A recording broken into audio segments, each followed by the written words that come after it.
Howdy y'all, welcome to B-Rad Garage. Today the thing we're going to try to get to B-Rad is going to be this Ozark Trail Walmart hatchet. Now this was $17.99. There are some pretty neat looking hatchets, different blades, kind of some cool looking stuff on Amazon, so I'm not saying this is the end all be all, but again I really wanted to get something that should be accessible to everyone, and pretty much everybody's got a Walmart around them that they could get to. Again, this was $18. We're going to see if we can kind of give it a little bit of a facelift makeover, make it look kind of cool, kind of Viking axe, sort of battle axe inspired. Probably not going to be quite at that level. I don't think we're going to be grinding down the head and doing some other things to really structurally change it that way, because the goal I'm looking for with projects like this is to not be as intimidating and for you to not need a ton of tools or a ton of prior knowledge. So I think we're going to take this Ozark Trail hatchet here and see if we can't make it just a little bit more rad.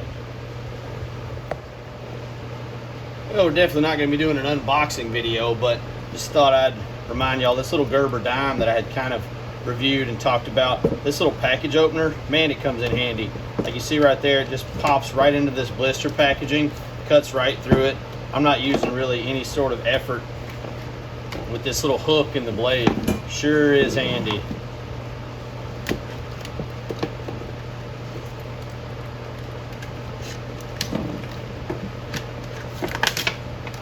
Alright, came off easy enough. And it looks like it has right behind it. Not a problem. So yeah, so what are we looking at here? We're looking at a 12-inch handle, 1 1/4 pound axe head. So has a little bit of weight in the hand. I wouldn't want to be doing much more than kindling or something like that. However, I do kind of like the looks of this. It is hickory, it says right here, and I kind of liked there was already a little bit of detail on the handle. Kind of shiny. We may knock some of that off. Same with the head here. Gonna probably do some things that make it look a little weathered, look a little different, but looking forward to this. Definitely going to try to figure out how to cover up this new style. This definitely isn't going to look like an older something that would have been used in the earlier times if it's got things like plastic and rubber and whatnot, glue on it. But we'll see what we can do here. I'm excited for this project.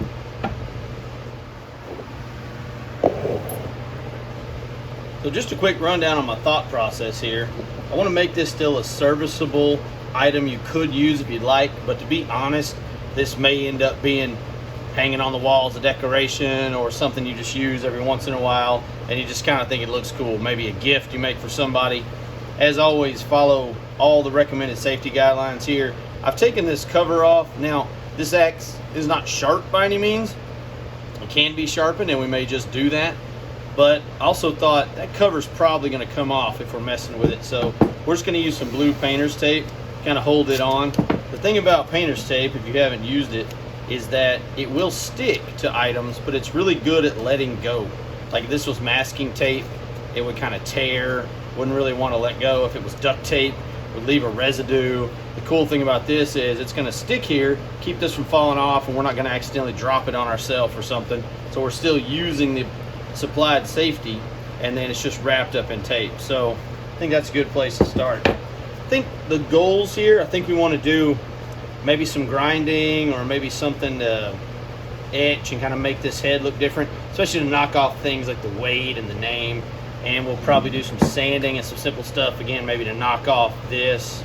I would like to age the wood, maybe most likely going to use heat, definitely going to sand it up, make it look a little rougher. And then kind of want to dress it up with some sort of strapping or something that can kind of give it a little bit of a different look. So that's kind of what I'm going for right now. I think the first thing we're probably going to do is just maybe grab some of our sandpaper, maybe some of that medium 150, and just kind of knock down this handle, see if we can kind of get this coating, this kind of this sheen off of it. So I think the first thing we're going to do is put a little sandpaper on this handle and try to knock some of this sheen off of. This is a protectant, probably not a bad thing, help keep the wood from getting as wet or as stained, but for our purposes we're going to go ahead and knock it off.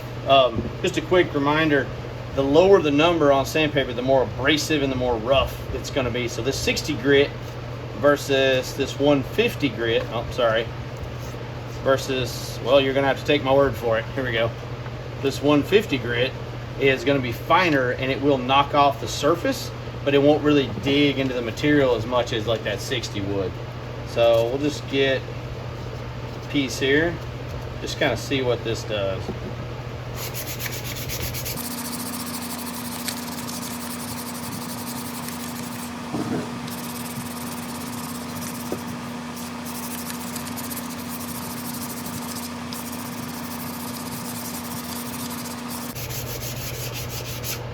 So as you can see, it's picking up some material.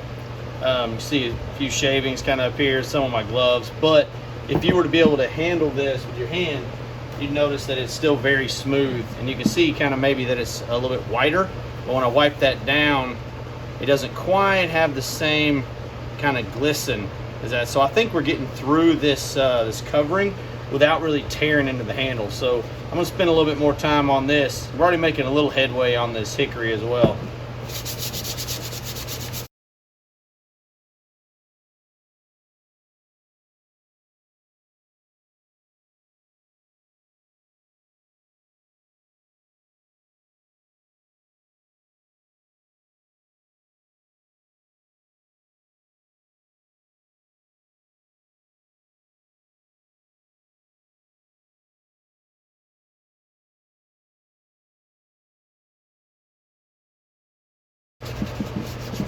Also, I'm not using a lot of pressure here, guys. One, it can make your sandpaper tear, and another, it's one of those deals where you kind of let the tool do the work, let the grit and the abrasion on the sandpaper do the work. You'll find that probably speed and times moving around the piece are actually more helpful than true like force. Let's see what we got here. Yeah, this is already. Let's just wipe it down real quick, see what it looks like. Nice. I don't know if the camera can pick that up, but a lot less sheen on that. Little bound here. I'll probably spend a couple more minutes kind of knocking that out, and may see about this American hickory, what we need to do to kind of get it knocked off as well. All right, cool. So we're still on manual tools, nothing fancy, no power tools. Don't know if you can see, but you can barely see American hickory in here. It was a little bit of a stamp, probably a little bit of ink or dye, and it just kind of stamped in there. A little bit of an impression. I really feel like if we spend a little more time kind of knocking it down, and we really just used the 150. But I got to thinking, done a decent job here. Still got this piece left. I'm gonna see if we can maybe actually get off this Ozark Trail using this 150 as well. Since we're going to be kind of messing with and changing up the axe head here anyway, it's not like we're really hurting anything. And if it keeps us from having to break out a power tool, then that may be useful.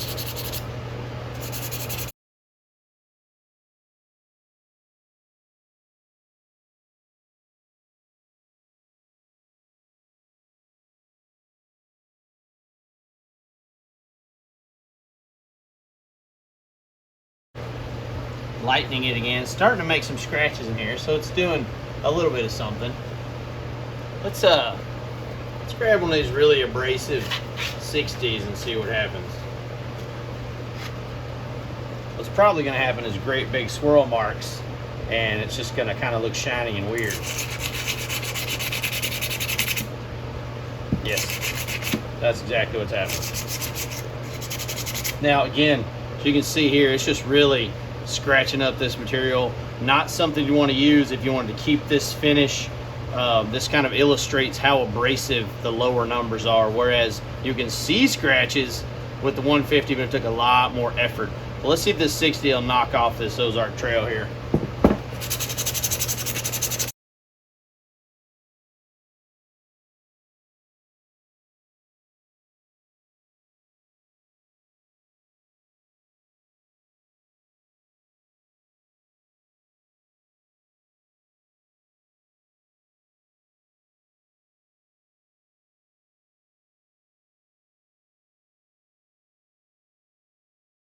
Pretty much gone. You can see it in the right light, and the 1 1/4 pound is here as well. So let's see if the same can be said here. The 150.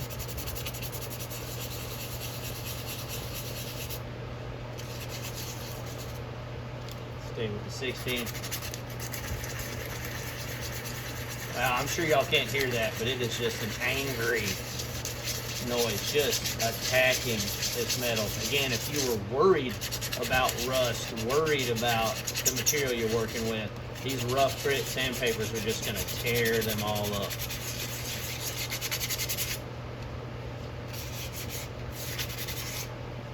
I probably shouldn't be removing the warning wear safety goggles when in use, but as usual, we're just going to remind y'all to go ahead and use everything according to the manufacturer's instructions and follow all safety protocols and procedures that you can.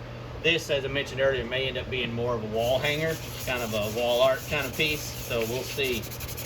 We'll see what it comes out to.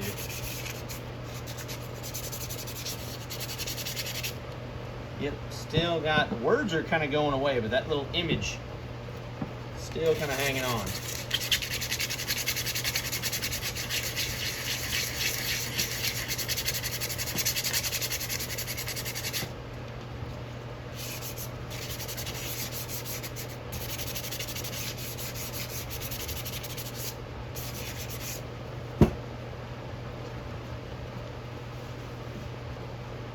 I think the answer to our question is we can probably get this off with the hand sanding.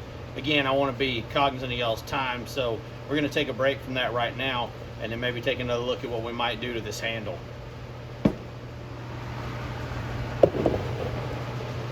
All right, y'all. It's been about, I'd say 10 minutes total. Kind of knocking on here. You can barely see that safety goggles warning, which you still need to pay attention to even though it's not on there. And you can barely see the Ozark. But again, pretty good, I think, for just some hand sanding with some 60 and some 150. Now, I was looking at this silicone.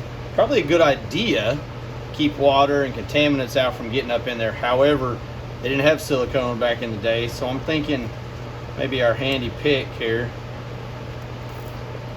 Yep, just kind of tears it right off. Well, probably could have just pulled that off with one of my shop rags there. Yeah, comes off pretty easily. So again, nothing wrong with that being there for just the functionality of it. Just for our little project, that isn't quite what we're wanting. So for small spaces like this, you can kind of bend your sandpaper, get it to where it just barely touches. Really comes to a crease right there. I don't know if you can see that kind of clumping up there. Kind of makes clumps of that, so you can wipe that off. Awesome. We pretty much got rid of the residue of that. Good deal. So I'm not sure what to do with this. I'm sure if I scratch it up and see if that helps it or what. We'll see. I think our next step is going to be trying to maybe faux age this wood, maybe with some heat. Kind of see what we can come up with there. All right, y'all. Kind of a quick rundown of what I think we might try to accomplish with this little camp axe that we're going to kind of make look into a hatchet. I've sanded down here, kind of roughed up these edges, kind of knocked off the shine. We're probably going to try and artificially age this metal, or at least make it less shiny. I think we'll probably use something simple like vinegar, or again, we're going to stick with kind of the household items theme. See what we can't do there. On this handle, kind of got some nice looking grain, really, I thought, for just a Walmart item, but we can either stain it, use maybe some fire, some heat to try and age it, and I'd like to put kind of a leather wrap or something around it to kind of give it some more detail and just kind of make it look completely different. So I looked online and everything else and thought, again, sticking with that theme of can you get everything yourself, where can you go?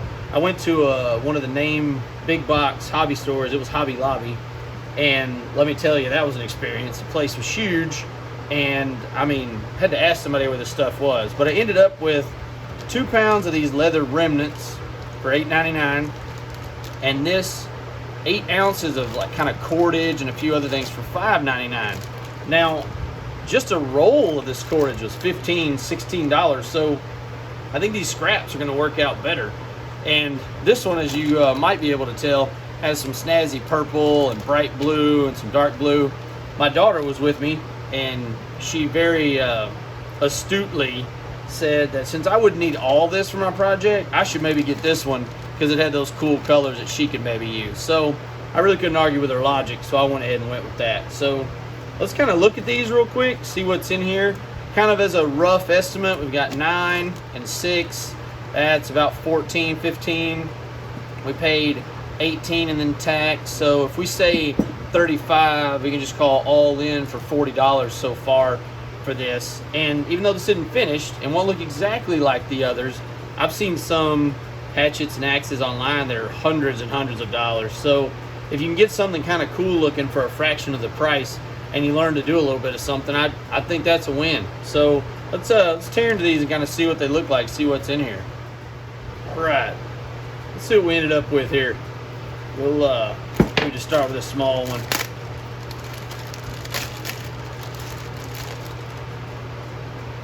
That's pretty cool. It's kind of like almost like a carrying case of some kind. This was called a farmer's bundle, if any of y'all are curious. So just slide this off here. Yeah, that's pretty neat. This is almost like probably what was going to be a belt or had a scrap. Let's see what we got here. Different widths. These are mostly a black, real dark color. There is kind of it's kind of cool. Kind of like a red, maroon.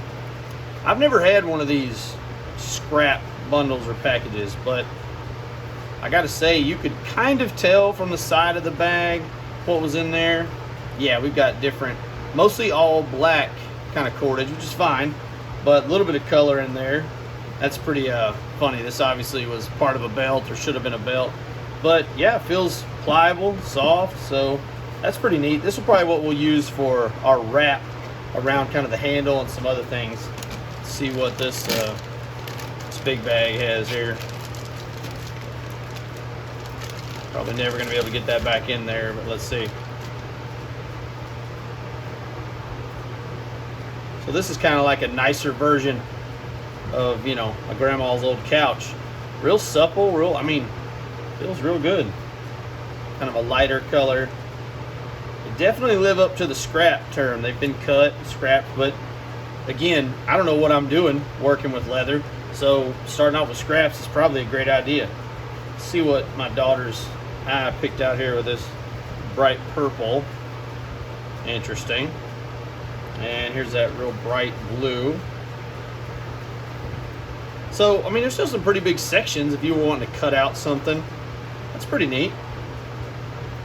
Yeah, the rest of this is really kind of what I was looking for. These kind of just standard, I don't know if you'd say earth tones or just kind of natural tones. If I'm trying to mimic something that was done long ago, as neat as these are, they probably weren't dyeing leather in that color. There might have been some color in there, but not to that. And it looks like maybe they put the bigger pieces on the outside. We've got definitely some cut up scraps here, but I think there's definitely some to work with here. This is pretty neat. I think this is going to be a neat project. We're going to have to kind of learn as we go, y'all, because again, I've never worked with leather. Not going to pretend I know what I'm doing. But I think for about 15 bucks, that's a pretty good amount of stuff. I mean, let's say you really want to use this piece. Well, with this scrap, you can try your pattern or whatever you're doing on this piece that maybe you don't like and save this other piece you need. So, yeah, I think this will work out pretty good. All right, y'all. I think the first thing we want to do is maybe mess with this handle a little bit. So, we probably want to change the look of it. We could stain it for sure. I might have some stain here. We probably want to put some heat on it, kind of char, kind of make it look different. So I think maybe sticking with the whole buying as little as possible theme, we'll maybe just try things we have at home. So maybe not the stain, maybe some oil or maybe something like that. But I think first we'll start with maybe just kind of putting fire on it just to see if we can change the look of it. Probably start here at the bottom part of the handle and just kind of see what we can come up with that. And the way we're going to do that is with this very strange lighter. This is my wife's. I think it's supposed to like light a candle or something, but really nothing fancy. All we're going to do is hold our fire underneath it, and for about maybe 10-15 seconds to see how that changes the wood. Now, as you know, this is working with fire and open flame, so if you look around, see I don't have any of my chemicals next to me. You want to make sure you're doing everything as safely as possible.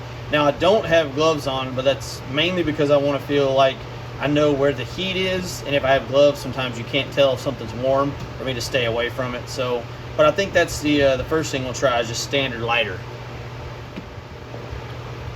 So let's see what we got here. We've got our fire right here. Got our unfinished because I've kind of knocked that sheen off. I tried, you might tell it's a little darker, I tried to kind of burn this where y'all could see it, but it was kind of bouncing off and knocking off of it. So I think we're just going to do underneath here, and I'd say maybe we have this underneath there for 10-15 seconds, and we'll just slightly move it, see if we can maybe kind of make like a line kind of through here. So let's see what we got here. Turn this little fan off, it's not going to help. So if we're underneath here, remember you don't want to be right next to anything else that you're working on. First off, it's got a light. There we go. I know y'all can't see this, guys, but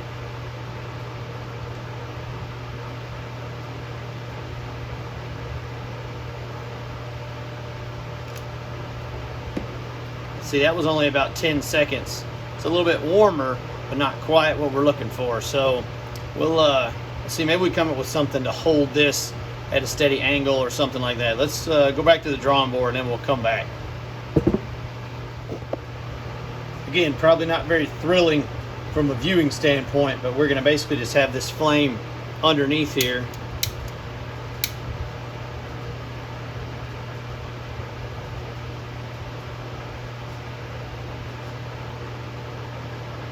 I'd say maybe 10-15 seconds. Nothing fancy, I'm just slightly moving it back and forth, and my fan is threatening to blow it out, so we may have to turn my fan off. Yeah, we're just barely changing the color, so I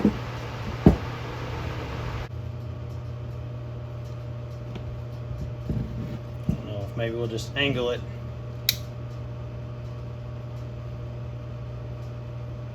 And I'll show y'all real quick. If you just have the red part of the flame, you'll notice here it just puts like a black kind of color, but that's kind of like soot. Like you'll notice it wipes off fairly easily, even with this shop towel. And let's say you're doing something like this, you're like, man, I hate that, I don't like that. Well, there's going to be trial and error with this kind of stuff. If you got scrap wood or something, you can try that. If not, then because you can take off a little bit of material, you can take like your medium grit or your lighter sandpaper you had,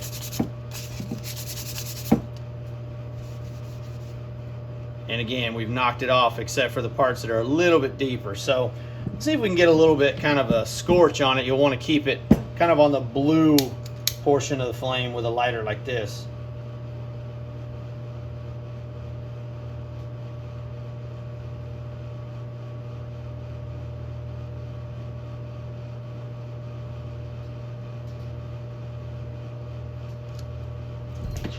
So you see it's starting to smoke just a little bit, and it's definitely getting warmer. You can feel the warmth probably about to right here.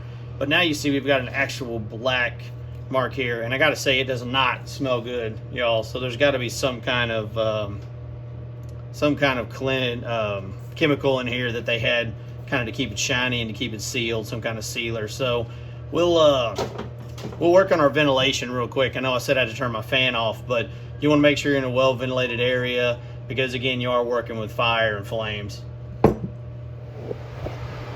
So as a quick experiment, you can see we have had results, and it's roughened it a little, but in a good way, and it's not going to go anywhere. You're not going to lose that. However, I got to thinking, what if we brought one more thing kind of into the mix? Again, I don't ever want to just say, hey, go get these tools, because I think I can already say that with like a propane torch or something more direct heat would be even more useful. But even just this regular lighter is doing something. But I thought I'd get, this is just a plain Jane 2-speed or 2-temperature heat gun from Harbor Freight. Now this is not necessary, you don't have to have this. And if you notice, I am wearing gloves. These things put out a lot of heat. You can use them around the garage, around the house, but I don't want to say they're a one-trick pony, but you probably don't want to go out and buy one for just a project like this. And y'all can't see, but I have it directly wired in to a heavy-duty extension cord below here. I do not have it in my surge protector that's back here or anything. These things draw a lot of heat. So let's kind of see what this looks like.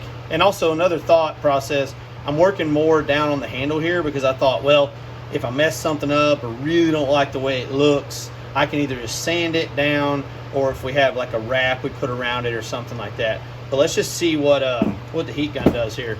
Can't probably see, but it's got 2 heat settings, 1 and 2. I feel like the heat is fairly close to one another. It's just that there's more of a fan running on the higher speed. And the issue with these are, like, let's say you're putting it right here. It's gonna kick that heat out to the left and right and top and bottom of wherever it is. You notice I got my gloves on, and these things get super, super hot. So I don't know how well this is gonna show up for y'all, but I think I'm just gonna end up leaving this on the table and pointing it here because I don't want to be holding it and I don't want to give it too many places to go. So let's just see. We'll go ahead and put it on high, and we'll just kind of get close to where we were, see how it looks differently here. We'll do about the same thing, about 10-15 seconds, because you might can see it's already getting red. These things get really hot really fast.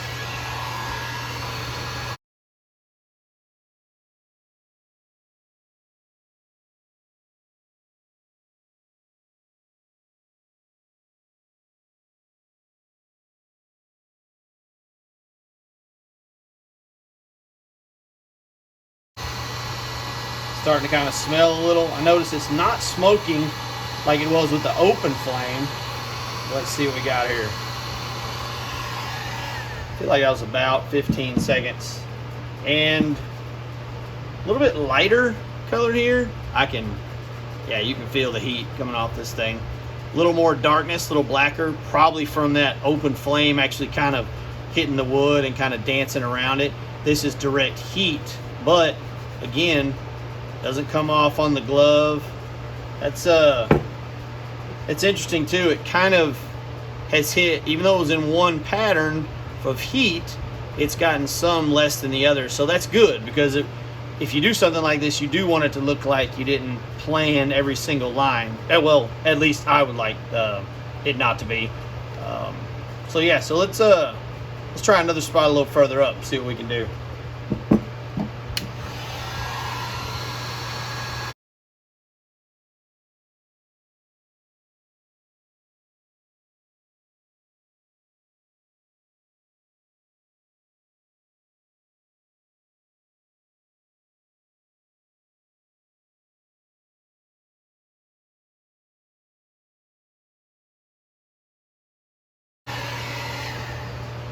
So y'all, this was 30 seconds, but over a wider space, and I don't know if you can tell, but there's barely a coloration change. So again, using the tool is great.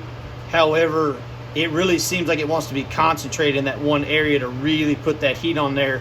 Most likely the material's cooling off just ever so slightly when I'm going back and forth. I was trying to go for like a not a pattern, but where you kind of had a line of heat where it just wasn't straight up and down.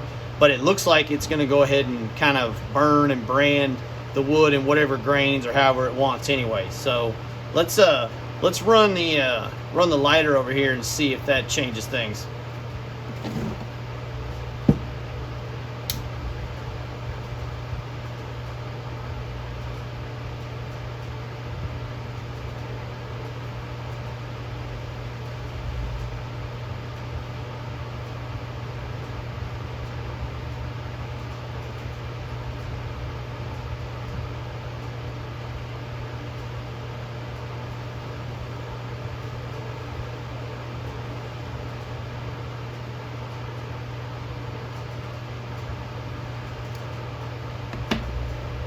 Yeah, maybe slightly darker, about the same.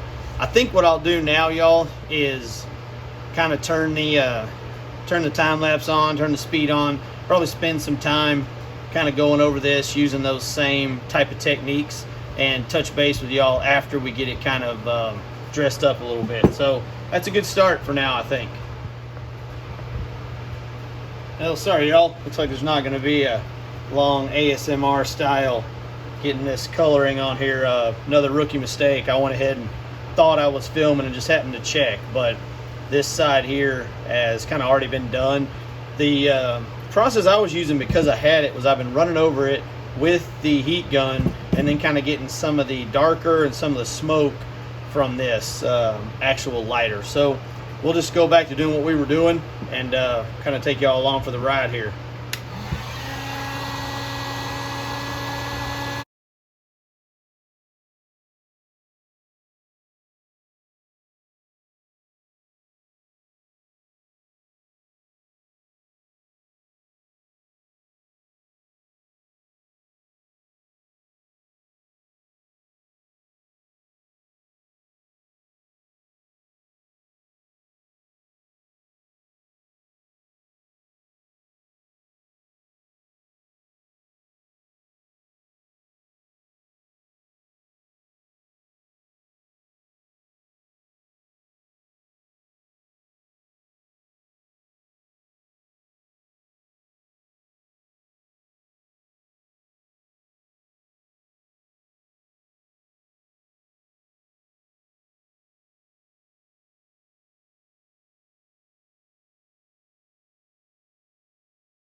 Alright y'all, so we went through and kind of did both sides of this. The head's okay, the bottom's actually quite warm. And I got to thinking, if you're done with this process, you kind of like the way it looks, I think we're going to put a little bit of that 3-in-1 oil on it. The reason I say done is you would not want to have anything else flammable on here. You wouldn't want to have oil on here and then go back and try to do more of the burning and more. So make sure you kind of like where it's at. I think I'm okay with where it's at, so we're just going to get some of the good old 3-in-1, put it on our dirty rag here that we've been using. Now, I'm not going to necessarily advocate for the 3-in-1. It isn't advertised for wood. It's not necessarily meant for it. Again, it is a petroleum-based product. Hence why I was saying, like, don't have it near flame and everything else. But all I can say is that my grandfather and his generation, and my dad as well, use this stuff all the time to kind of help out pieces of wood, whether it be a gun stock or things like that. So I've just seen it used all my life. Again, not recommended for that. The manufacturers do not say that, but that's just something we're going to do because, again, this is more of a showpiece, and even if it deteriorates or affects the wood a little, it shouldn't affect the item because it's not necessarily going to be going to work every single day. That handle is a little bit warm. I'm hoping that might actually help us, kind of helping the absorption. You can see I don't have a ton here. Let's see if it changes it at all. Okay, all right. Not too shabby. Not too shabby. Again, not necessarily its intended use. And we're kind of doing a light coat. Oh, forgot here. I'd taken off this cover to sand the other parts of the head down. The next thing we're going to do is work on kind of trying to rust up or age up that metal as well. I think we're probably going to go back to the old handy dandy vinegar.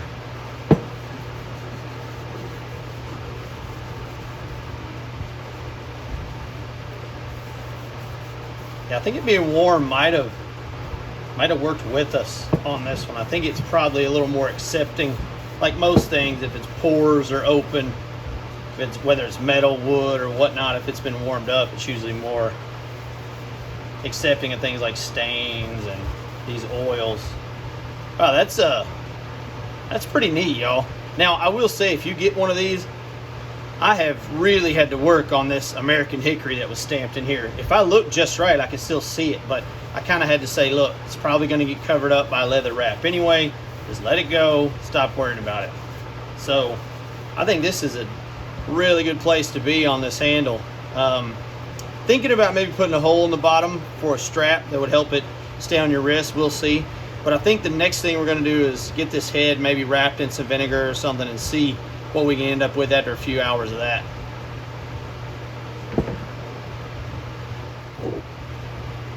So I think the handle turned out pretty neat. Definitely a little more worn, a little more, looks almost like a different type of wood than that nice fresh hickory. There's nothing wrong with that, but for our purposes, I think it turned out pretty cool. I did go ahead and knock off with our sandpaper. Again, this is fairly dull, but you want to use your safety covers when you can. To kind of rough up these edges, kind of get where this vinegar or whatever else we use might kind of sink in. I got to thinking, I don't really have anything to dunk it in or anything to lay it in that won't affect the handle, so I thought, what if I get a sock? I'm sure everybody's got an old sock or two laying around. I have a bunch that I use for washing vehicles and things like that, but I thought, what if I got around where I could tell where it needed it, and then I could just maybe soak this with the vinegar and let it set and kind of see how long we can do something there. So let's see what we can't do here. I'm gonna go ahead and put these gloves on because really just because I don't love the smell of this vinegar. It's not really caustic to your skin if you're just getting it on you and washing it off, but it does have quite a aroma. Well, let's see here.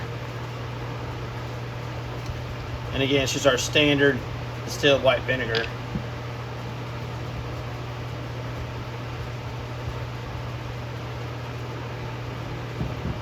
So we got here. I'm just kind of trying to feel. I don't want it way down on the handle or anything.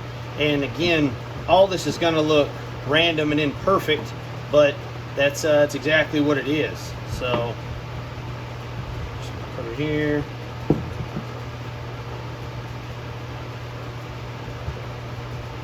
Definitely some up here we could do. Oh, spilled some on the table. This old wood table has seen pretty much every chemical known to man. My dad and I built this table many years ago. Wish he was still here to show y'all how to do some stuff. My old man forgot more about doing this kind of stuff than I'll ever know.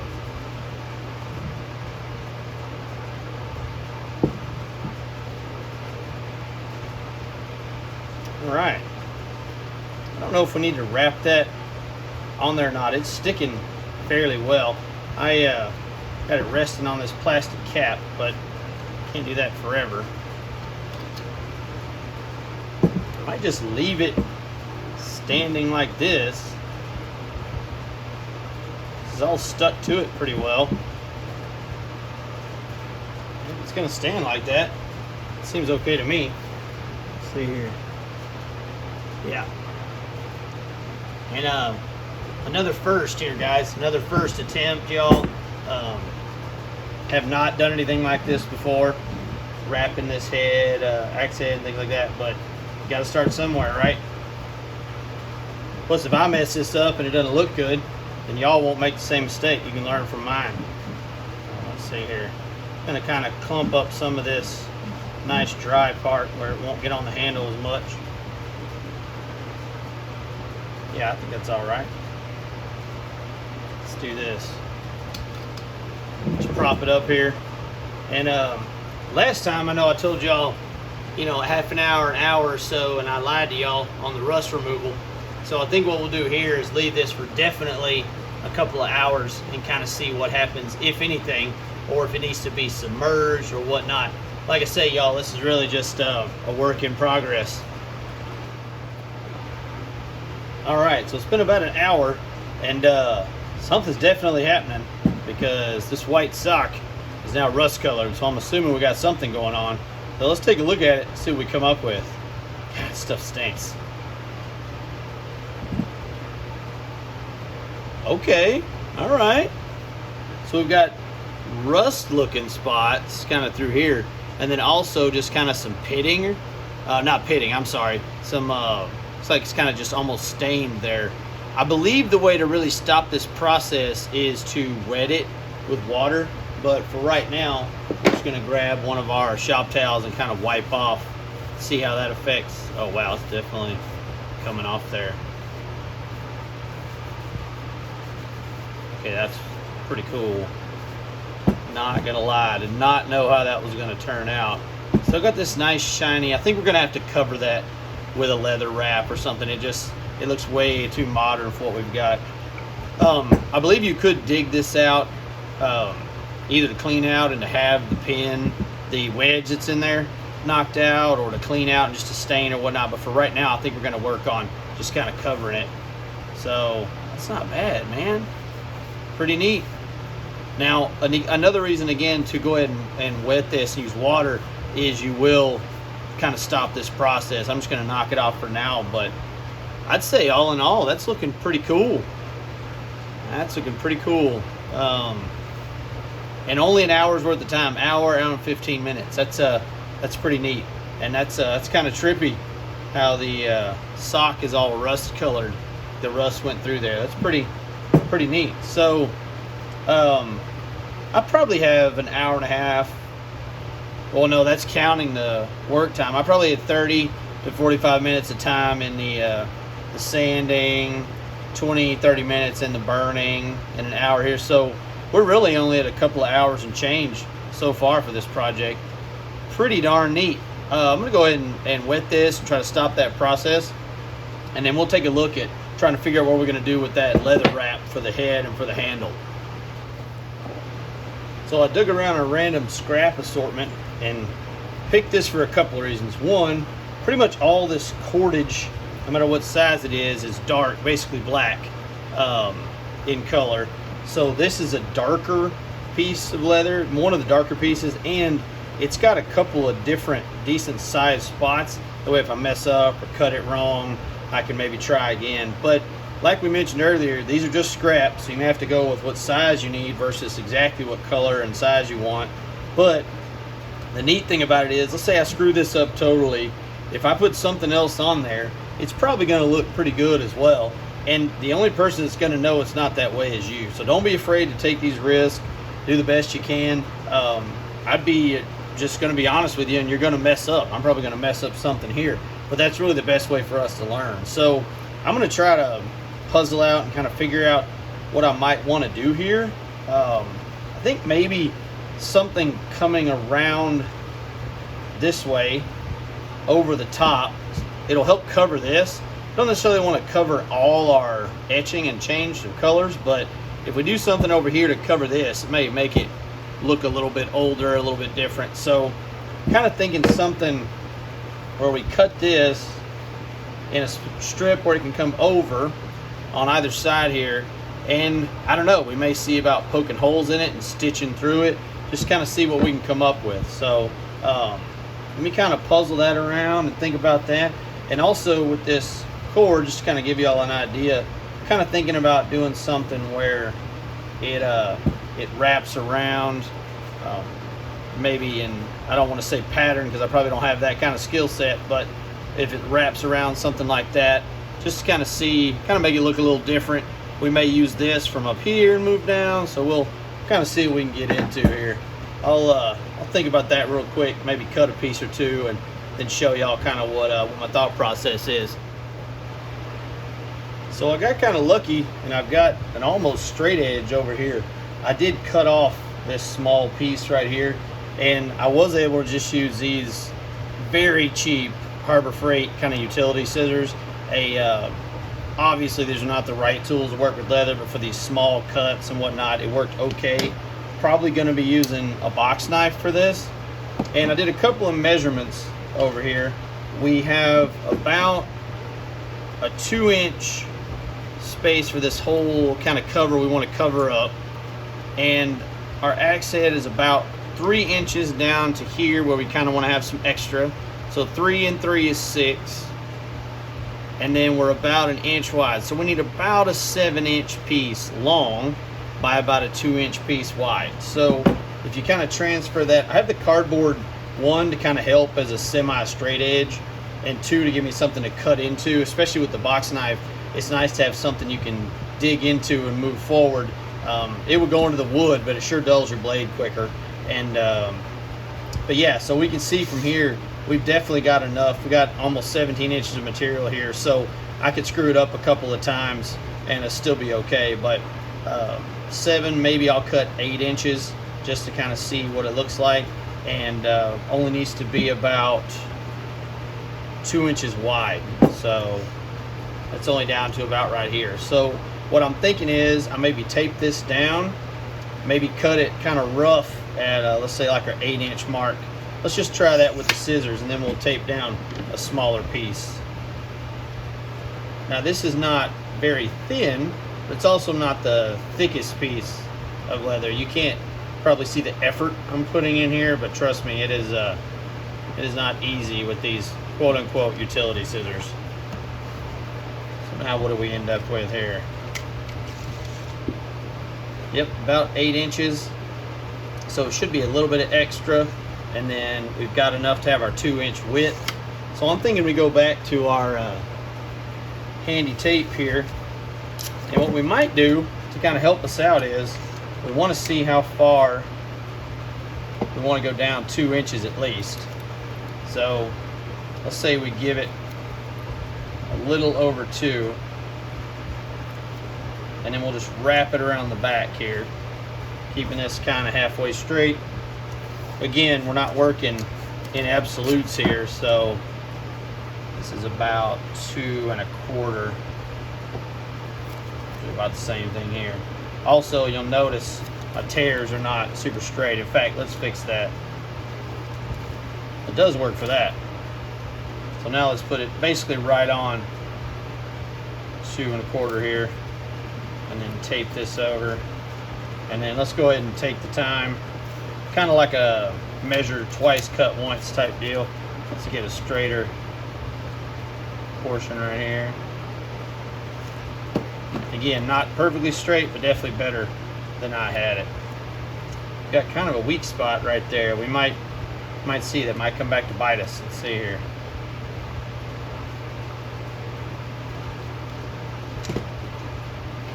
Another 2 there. Right at 2 1/4. Tape that down. Now, I can already tell my measurements are off here.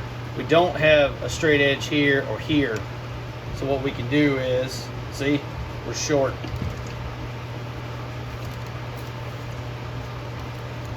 So instead of using the edge of the paper, we'll go to here. Now we'll wrap it around. See what we come up with.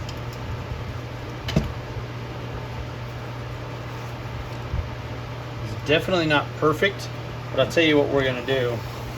We're going to pretend that these are straight edges, and we're going to go from one piece of tape to the next, and we're going to put this down here. Now, a couple of things are helpful and good. One, this is your project, and if it doesn't have to be necessarily perfectly straight, that's fine. If you were making and selling them, perhaps you take a different approach. Maybe you really kind of get these perfect. However, again, kind of hearkening back to what I was saying earlier, with these being kind of an older theme, it may be something where they weren't going to be exactly straight, cut perfectly either. So I think what we're going to do is try our box knife here, and we're going to do something called scoring. We're going to score the line right here, try to follow it as best we can. You're trying to make a little bit of penetration in the leather here, but not jab all the way through, and it kind of makes a line for it to follow. So let's see if we can do that. If we can't and it doesn't want to follow, we'll grab a straight edge and lay it on here and see what we can do.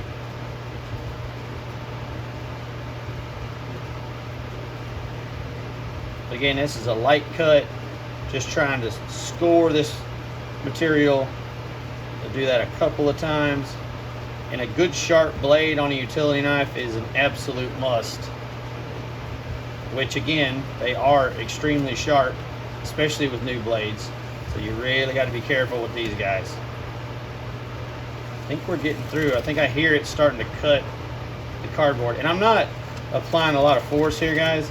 Another thing is you want to use our quote-unquote straight edge here as a guide. Like, see, we're going through it pretty nice here. Let's see. Coming through. All right, awesome. So this might have ended us up with a piece we're hoping can kind of cover the top. I'm going to leave these pieces of tape on here for now because it's possible I messed this up and we need to do it again, so we can kind of keep our little jig. Now let's just kind of see this Mickey Mouse style at that. Yeah, definitely covers it. I really like that it hides that obviously new part. And again, not completely straight, but that may be okay. Maybe we put our straighter edge on the front because this can still be used to hit things, kind of like a hammer. Well, everything's a hammer when you need it, but I wonder if we try to put holes through here, maybe with our punch or something like that. I think maybe we do. Put a couple of holes in it and then run some wrap through it and see what that looks like. Let me get back to y'all in just 1 second. So I'm thinking if we have a hole here and here and back here and back here, we can bring our cord around it, maybe come over the top and cross it, maybe get kind of nifty like that. We'll see. But I'm either going to be using this, what they call a scratch-all. It's either to mark holes or a place to kind of punch to start a screw or something. We'll use it for a little bit different here, and then we'll get one of our picks to maybe start the hole. So to kind of see where they are, I'm going to pull it fairly tight, and then maybe about right there. And again, you got to be careful with these picks. They are extremely good at poking fingers. I mean, they're just pros at it. And down here, you'll notice I'm going into the cardboard. If you can see, it gives me a place to go. And so now I've got holes I can see. So if you have this pointed down, you can pull the material up to you and see we've made our holes. So it's kind of like working with a knife when you don't want to cut towards yourself. You don't want to be pulling towards you with anything sharp like that. So we've got 4 here. And for this scratch-all, we're going to go here and we're going to kind of press it through. It is not sharp anymore. Used it for many an item. But if you notice, as we press it through, it gets a little wider because this has a little bit of a taper here. So we'll just go up to here. Awesome. I hope I didn't cut this one too close to the edge. Hoping it kind of makes a hole towards the thicker side. Because our strap is fairly good sized, and so you can tell the difference in the holes there. Well, I hope you can. Never really sure until after the fact what the camera's getting and what it's not on the zoom and everything else, and I can't go back and reshoot some of the stuff because I've already done it, like the wood burning and whatnot. Let's see. Well, that one went through easy. Awesome. So now we've got these. Now let's take a look at our cordage and see how thick it is, if it's too thick.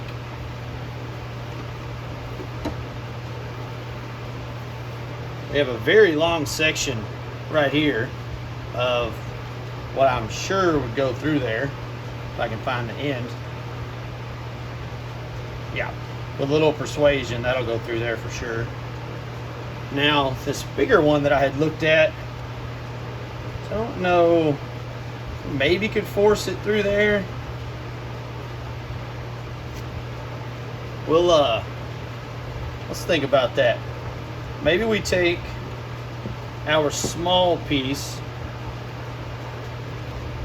cut us a small piece of this, simply bring it around to use as a way to kind of lock this in around here. Maybe we cut off the excess with our scissors or something, and then we can use these more kind of as a decorative top here to kind of hold this and hold the sides down, as opposed to bringing one piece all the way down and through. But I don't know, let's see. Let's take this long skinny piece and see what we got here. If we go through the front side here, and now we go over the top, and then to the opposite here. And again, y'all, we're just flying by the seat of our pants here. I have no idea what I'm doing. You're gonna go through there. There's a little help. Just kind of poke that through with our pick. Awesome. The pluses of having this long piece of material is that you got plenty of stuff to work with. The downside of that is you have a lot of stuff to work with. And sometimes you can pull it the wrong direction and mess up your project. But again, like I always tell y'all, that's okay. This kind of stuff's gonna happen. I don't want to say look at it as like, oh, it's not gonna work, it's gonna break. Not that. Just look at it as, hey, mistakes are probably gonna happen, accidents are probably gonna happen, and that's okay as long as I move forward with it. Let's see. We could go maybe through here.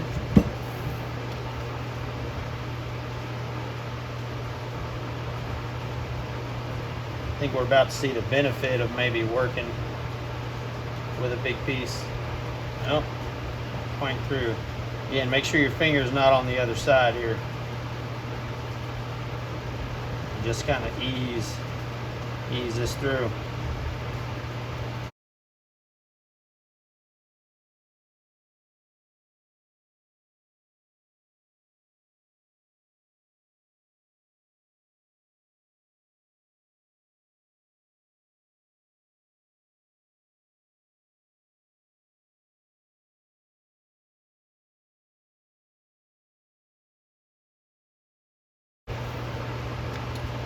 Could maybe go around, come back through. You know what? I might unstring this. We might look at this a different way. Lay this across. Let's see here.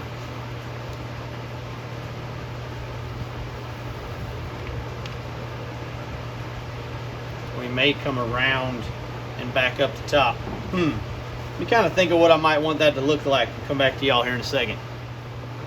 All right, y'all, see if I can hopefully get out what I'm trying to say here. So we went through the bottom, over the top, and then to the opposite side hole. We're gonna come back around, but not through our hole, just gonna go over the top, back over here. Then we're gonna go through this hole. Gonna take this first piece here, go across, and then down through that hole is probably what we're going to end up with. Again, totally new process and procedure here. Let's see. Maybe we do want to come through our bottom hole here, because if I do the other thing, it's going to loop around and have 3 up here, and we really are hoping just for 2 X's, one on either side. I don't know how that's going to work out, but let's see. Nope. If we come through there, we're going to have an X on this side and a triangle on the other. However, if we adjust our thought process here, we can have 2 not going straight, but having an angle, and then coming down here as well. So let's try that and see what that looks like. Might be one of those Bob Ross happy accident kind of deals.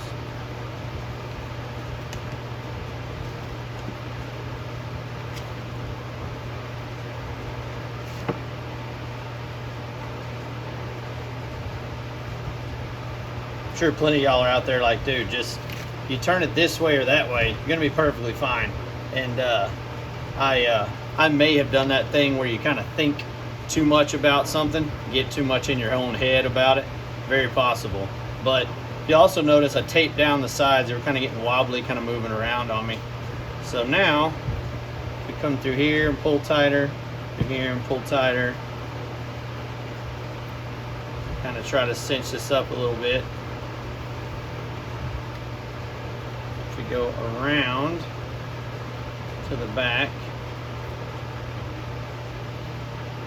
here and around to the back from here, you can kind of tie this off. Now, again, continuing the fact that I don't know what I'm doing, I don't know knots. I've mentioned before, I definitely need to kind of up my game in the knot world. Just want to see kind of where it might be super loose and I can tighten. Just kind of try to pull this out of here. So there. Okay.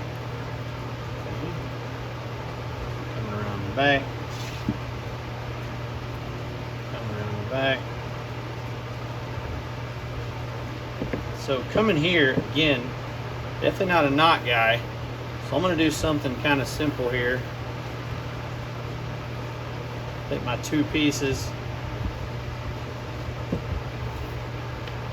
And basically pull them in around itself. I'll make an eye here. I guess kind of like you're tying your shoes. And then I'm going to put all this, again, the pluses and minuses of having a big piece of material. So we're going to pull this tight again. We're going to try to scoot this knot down as close as we can to our hatchet here, all while keeping this tight.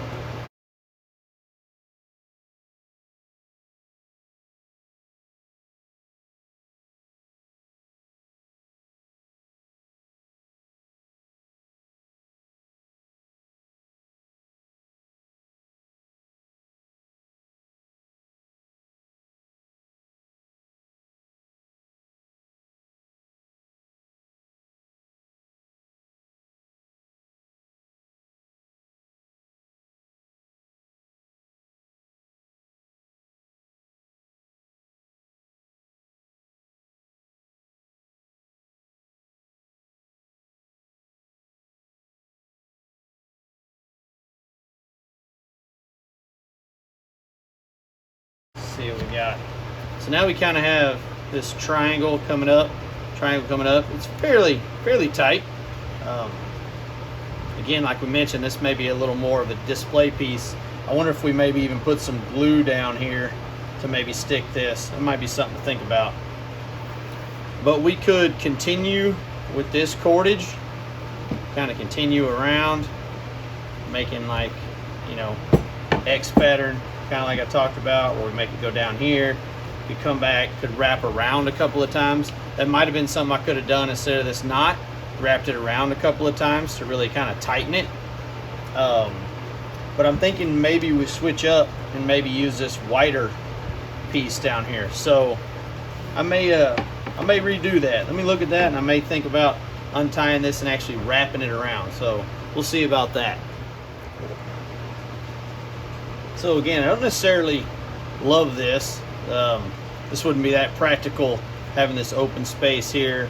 Again, I don't know if I want to put some glue in here and stick this down, or if I want to maybe actually cut this. We'll see. But I was thinking, we've got this material. What if we didn't cut this and we wrapped it, use it as a little bit of a handle guard, like if you miss a piece of wood or something and hit right here, it can help protect the handle. So I think what we're going to do, there's a slightly thinner and a slightly thicker piece. Then we're going to lay this thinner piece down, and then we're going to take our thicker piece and we're going to tightly wrap around and over the thinner piece that I'm putting down here.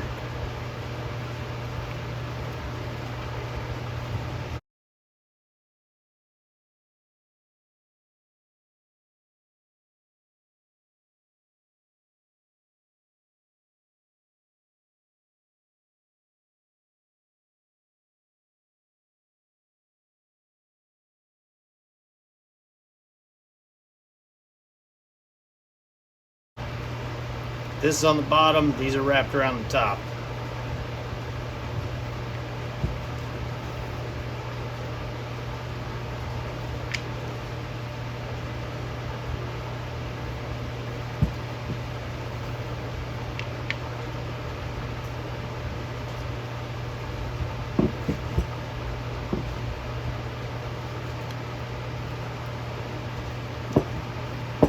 All right, doesn't look half bad right there.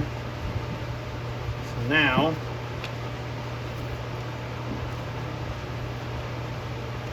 let's see what kind of knot we can come up with. Probably not a very good one. I was excited to do this project, but I should also make sure and not forget to do my research.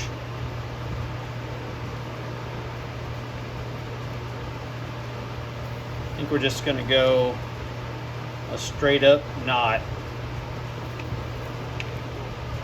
I kind of tightened it, sucked it up in the back there. I'll pick this up for y'all to see here in a second. And again, nothing fancy. I'm not going to lie to y'all, but it's pretty tight. Slide this up here a little bit. Just have a little bit of a gap in them. Again, not perfect, but that may be what we're going for. Maybe, I mean, there's a reason that things look machine made and a reason things look handmade. Even though it's me not having a great skill set right now, this is definitely looks like a handmade item. So now you've got a little bit of a handle guard here in case you were to swing out, so which you wouldn't be doing a lot of heavy stuff with this, but if it came here and hit the wood, this leather might absorb some of the impact, keep you from cracking your handle.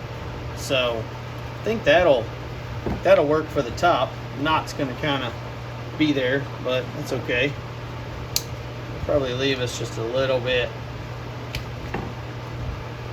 tail there in case we need to grab it with pliers or anything like that. Let's see. It's kind of neat. It's kind of a good start. Again, not sure what to do with this. We may have to think about this, kind of puzzle this over and see. I think that's a good start. We probably need to look at maybe using this as maybe just like an accent, something that makes it look a little different. So I'm going to think about that for a second, and then we'll get right back with y'all. So this looks a lot better, mainly because I unwrapped all this, started over on the bottom. I pulled these two pieces just very tightly down, and they gripped really well on the actual axe head here, and I was able to just tightly wrap this. I didn't refilm that because it was the same motion, same action. However, there wasn't as much force put on the material, and so I don't know if that'll pick up or not, but that's much better. And I'm trying something, you know, I always want to be transparent with y'all. This was still a little floppy in the back, and I'll be honest with you, I put some wood glue on my pick here, and I slid a thin layer down there just to kind of stick this to here. Again, that's not obviously how they would have done it in the day we're trying to mimic, but again, with this maybe being a showpiece or just hanging in a garage or something, as long as it's not loose and flapping. So we'll see. Wood glue may not even really stick here. I just knew it was clear, dried clear, and was a water-based glue. So that's kind of where I'm at with that. So a little bit of glue here, and I put a drop right here. This piece ended up being just long enough to end up here, and instead of cutting it, I thought, well, I'll just tack a piece of glue here, and maybe that looks okay, maybe it doesn't, but we'll see if the glue holds for science, and if not, we'll just cut it down. So I think the next thing we're going to try and do maybe some of these sort of accents. I kind of just want to do like a cross pattern coming back and forth. So basically all I've done here is just got about the center line of my piece here. Come right up here. And this is going to be just like the other one, y'all. I do not know what I'm doing, so we're going to have to find out together. This one is definitely stiffer than the small piece, like the shoelace size piece. I don't know if I can get away with crossing it immediately. We can try though. Nope, it's going to slide down. So let's do this. If we cross it here,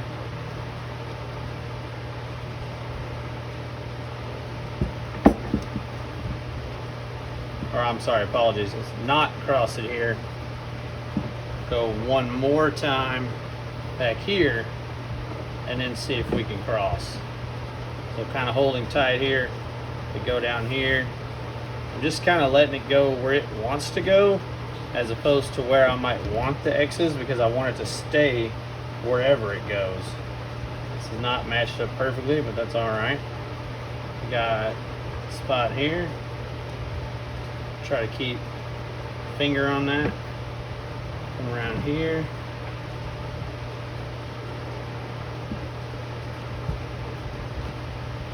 Pull that tight.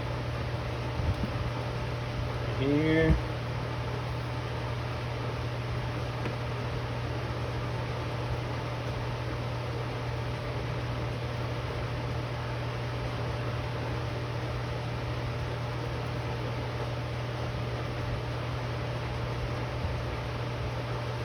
Flip it.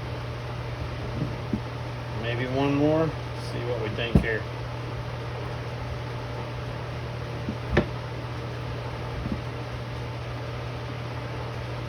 I don't know if this counts as a grip right here. It may help you be able to get fingers around or into, so we may use that kind of down here. Let's see. Let's go around the side. And go right here. And then for right now,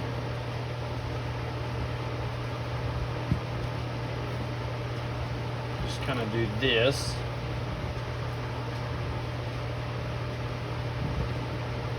See, so that's just kind of holding there, but it's kind of what we're going to end up with. So now we got to figure out how to make the right kind of knot in this to hold it. Are we doing just another simple knot? Are we trying to see if we have enough material to wrap around one more time maybe?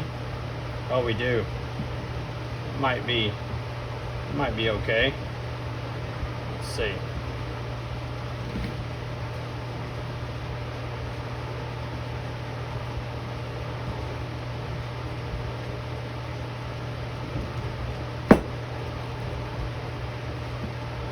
I like the way that looks. Problem is there's not really a knot there.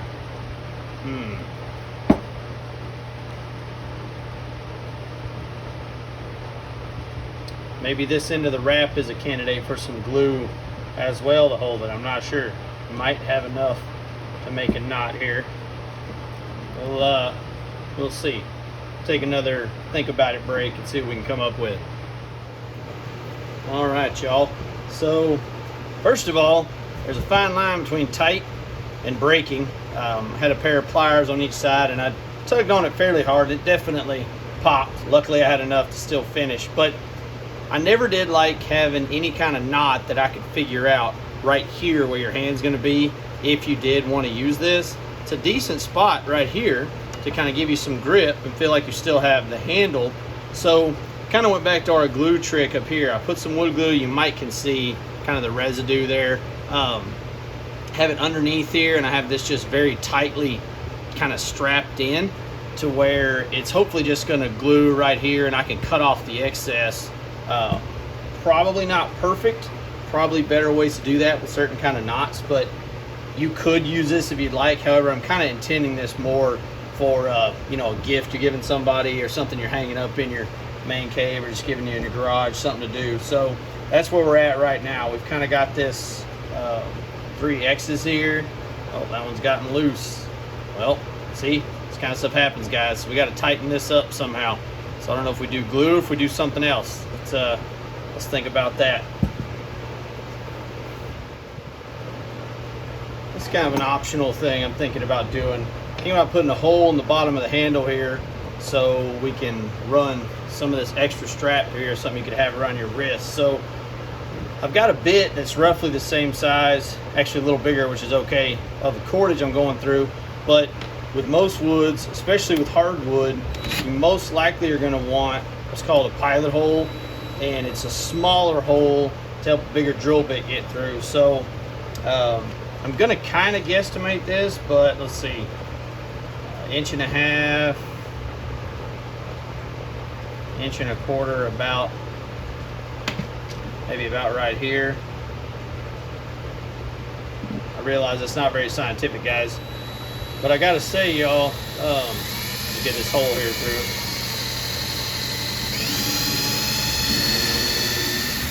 I've got it raised up here so I don't hit into the table. You can do that a little bit, but if you've got it raised up, you won't have to worry about that.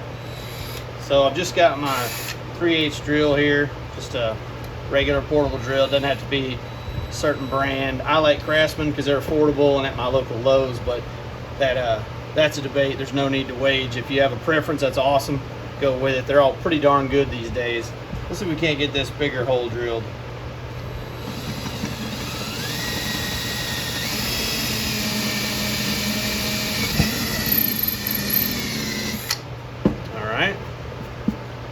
this will go through there without too much.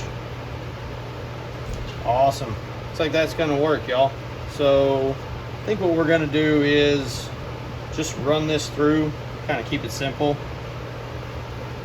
Run this through and have it about, move these out of the way, about as far as it would be down to your wrist. Oh, so you're having some light bulb issues. Got a little loose. Go ahead and level this out. So what I've done here is put this at the same distance, and then let's just try maybe right here. Again, we're just pulling it through itself, make kind of a loop. I want to kind of see if you had it through here.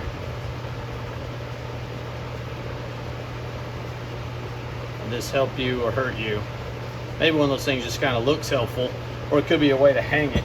So we might come back to that, but that's it's kind of what we're looking at. Oh, over here, I did not do this down here because of where your hand might go, but I thought this is starting to slip. I actually found two tiny little wire nails. I hate to pull the junk drawer on y'all, but that's where I found them. So I had two very small nails, actually drilled a pilot hole for those two into this hardwood and knocked those in here. So this has kind of accidentally become the back of the unit.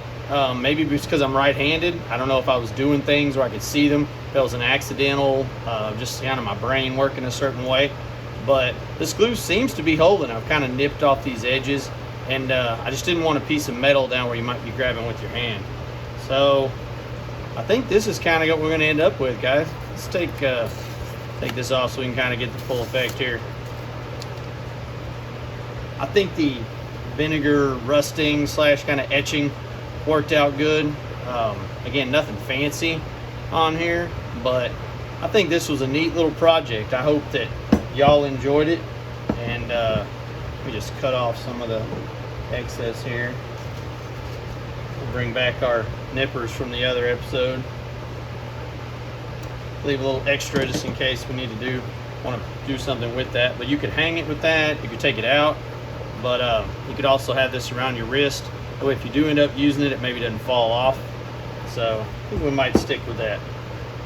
But yeah, this was a fun project. I hope I can keep doing stuff like this with y'all, and that y'all are out there trying these things yourself. Just do the best you can. You're gonna make mistakes. No reason to worry about that. Just keep on keeping on. And I hope you thought this was rad. I think it was. So remember, y'all, anything can be rad. Just get out there and make it happen. Thanks again for watching, everybody.